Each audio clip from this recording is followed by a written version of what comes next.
A big gap in who gets the coronavirus vaccine in the U.S. Information from 23 states that report COVID vaccinations by race and ethnicity shows a stark difference in the rollout. Black Americans are hospitalized for COVID at almost triple the rate and are at least 1.5 times more likely to die from this virus than white Americans. But just over 5% of Americans vaccinated are black versus more than 60% who are white.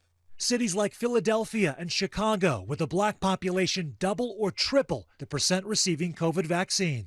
Unfortunately, in New York City, we learned that we had managed to vaccinate more non-New York City residents here in New York City than we had vaccinated Black, Hispanic, and Native American New Yorkers combined. Well, well, well, if it isn't my old arch nemesis, racism. What are you doing here? What's that? Oh, you're pretty much everywhere? Yeah, that's a fair point. But this is crazy, people.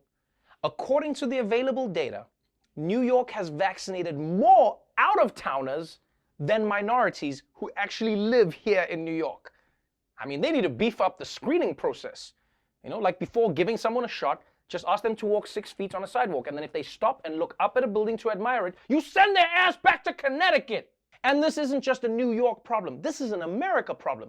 Since black people are getting sicker at a higher rate, they should be getting vaccinated at a higher rate because they need it more. It's the same reason you hand out free condoms on college campuses, not at a LARPing camp. So why are black people falling so far behind? Well, let's find out why in another installment of If You Don't Know, Now You Know.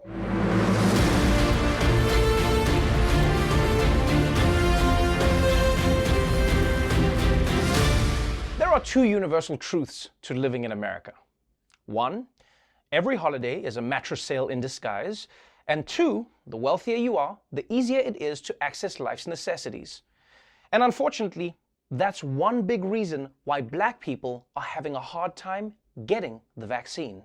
Race and income really determine your access to resources, and that's no different with COVID. Studies show more than 30% of black adults don't have broadband internet, leaving many without information online about where and how to get vaccinated. If you don't have great high-speed internet, you don't have a computer, how can you jump in line to make an appointment? Black residents are significantly more likely than white residents to live more than a mile from the closest vaccination facility. Researchers also found black people are less likely than whites to live near a pharmacy, clinic, hospital, or health center that can administer COVID-19 vaccines. Over 50% of the Chicago black communities were so-called pharmacy deserts, low-income neighborhoods where pharmacies are far from the population and people don't have regular access to vehicles, compared with just 5% in white communities.